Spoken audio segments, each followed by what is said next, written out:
Bonsoir à tous et bienvenue pour le plat de la semaine. Nous sommes en compagnie d'Olivier. Bonsoir. Bonsoir. Donc nous sommes au Bat Bat et nous mettons Hanoï et ses Milan à l'honneur.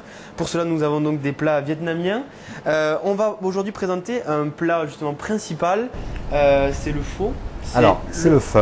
Pardon. Et c'est justement le plat, on va dire national, le plat numéro 1 voilà, au Vietnam. C'est le plat national du Vietnam et la version de pho que l'on va faire ce soir est une version qui est faite par la minorité Hmong, oui. qui est une minorité ethnique au Vietnam, qui donc est venue de Chine sur le nord du Vietnam notamment, qui est également au Laos, qu'on retrouve également dans tout le sud-est asiatique. Et donc on va, pour honorer finalement les Hmong qui sont quand même principalement au nord du Vietnam, donc plus proche de Hanoï, eh bien nous avons mis au point ce plat. Voilà. Alors nous allons commencer tout de suite en parlant un petit peu de tout ce que l'on a devant nous. Le pho, ce qu'il faut savoir d'abord, c'est que c'est une soupe.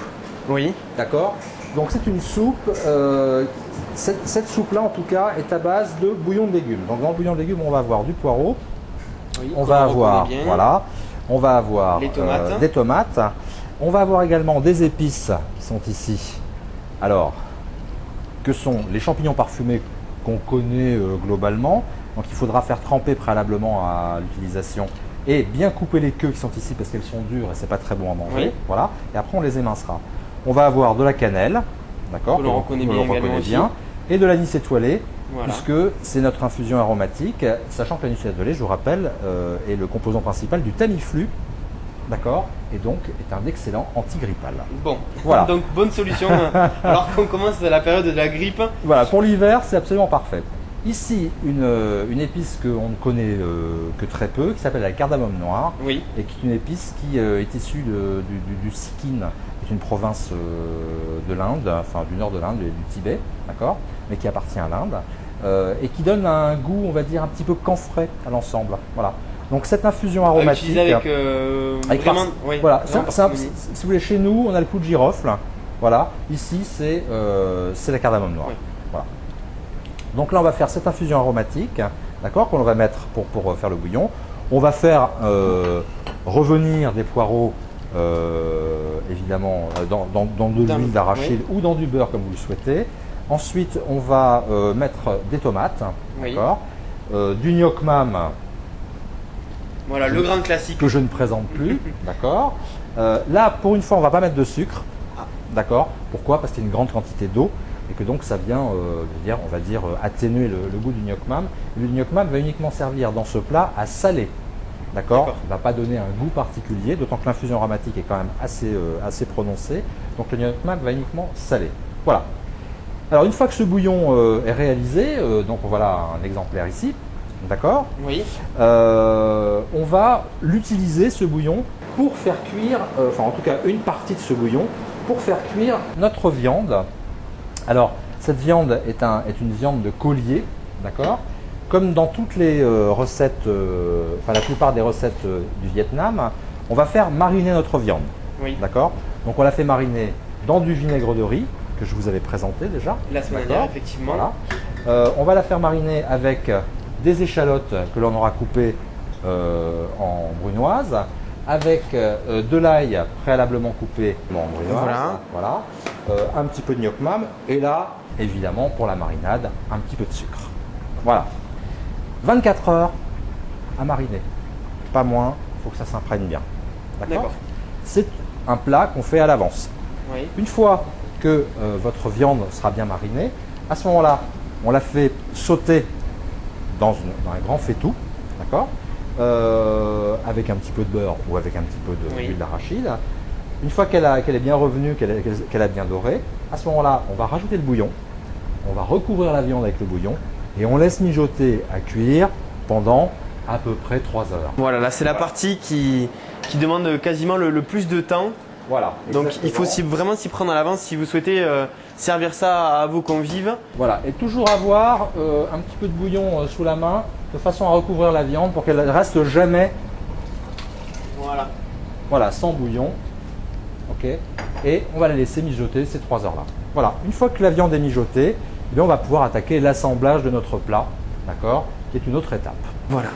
On a donc préparé tout ce qui va servir à notre plat. On va maintenant désormais donc attaquer l'assemblage. Et qui dit assemblage dit entre autres nouilles. Ah bah voilà, qui dit assemblage dit nouilles. Et en l'occurrence, j'ai oublié de vous présenter l'œuf, mais on ne présente plus l'œuf en France. Tout le monde le connaît, grand classique. tout le monde connaît l'œuf. Voilà.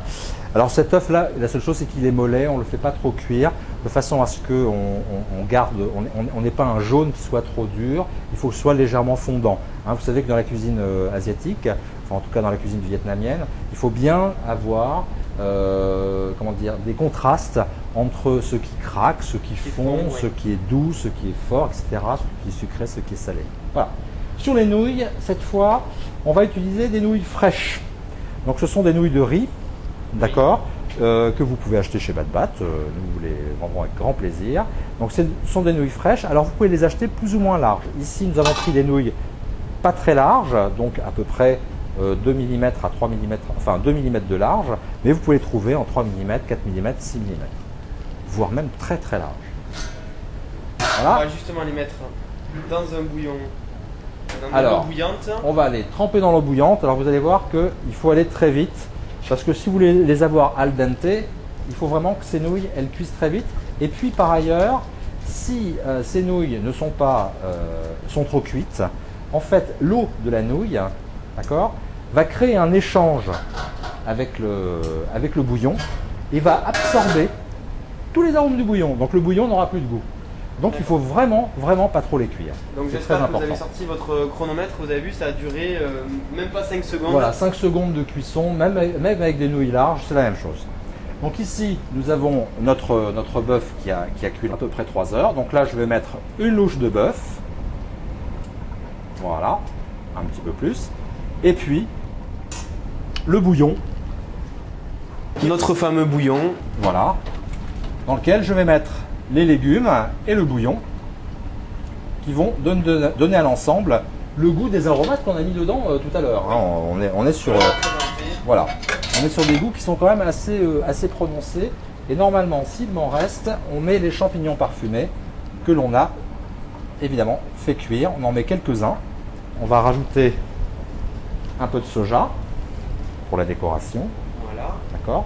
De l'oignon, puisque l'oignon frais en l'occurrence, d'accord. De la coriandre que j'ai ciselée préalablement, voilà. Et puis pour la décoration, on va également mettre quelques touches de coriandre non ciselée, d'accord. Voilà, évidemment, ça ressemble plus tout à fait aux soupes que l'on a chez nous, traditionnelles, où tout est mixé. Voilà. On n'a pas de la verdure comme ça qui là, sort des flots. Tout à fait. On a quand même une soupe qui est très complète, puisqu'on a de la viande, on a des nouilles. Le bouillon est en fait un support que vous pouvez boire évidemment, parce que c'est un goût qui est absolument unique, avec les aromates qu'on a mis dedans. Mais je veux dire, vous n'êtes pas obligé de boire le bouillon. Oui. C'est pas une obligation. Et donc on rajoute notre œuf mollet. Voilà, on le voit bien à son jaune. Voilà, qui va venir baigner dans notre bouillon. Et ça se sert, la soupe-feu se sert toujours avec les herbes qui vont avec, donc enfin les herbes et autres. Donc du citron vert que l'on va presser dans la soupe, d'accord. Qu'on pourra même d'ailleurs laisser dans la soupe si on aime beaucoup le goût du citron vert. C'est comme ça, on aura le goût tout le temps et ça va infuser. Voilà, on a le ngoga et une nouvelle herbe qu'on n'avait pas encore vue, c'est le basilic thaï, qui est une herbe qui a un petit goût anisé, qui est très agréable. Ça rajoute un petit voilà. Et alors si vous aimez un peu pimenté, eh bien vous avez les piments rouges. Je vous les recommande, des piments un peu comme des becs d'oiseaux, qui sont extrêmement forts. Je crois que c'est puissance 8 sur une échelle de 10. D'accord. Donc attention à tous ceux qui ont l'estomac un petit peu fragile.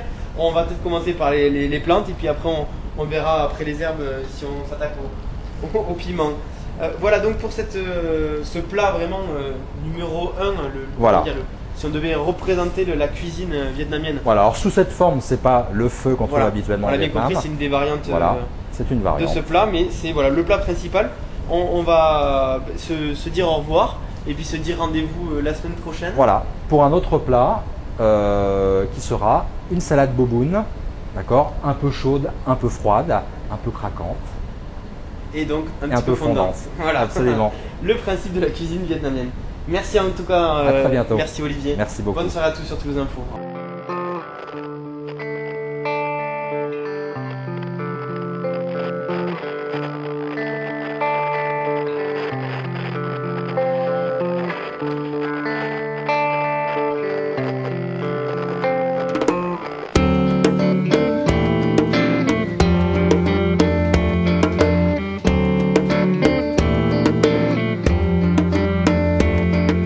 Forgive my absence of mine. I try to see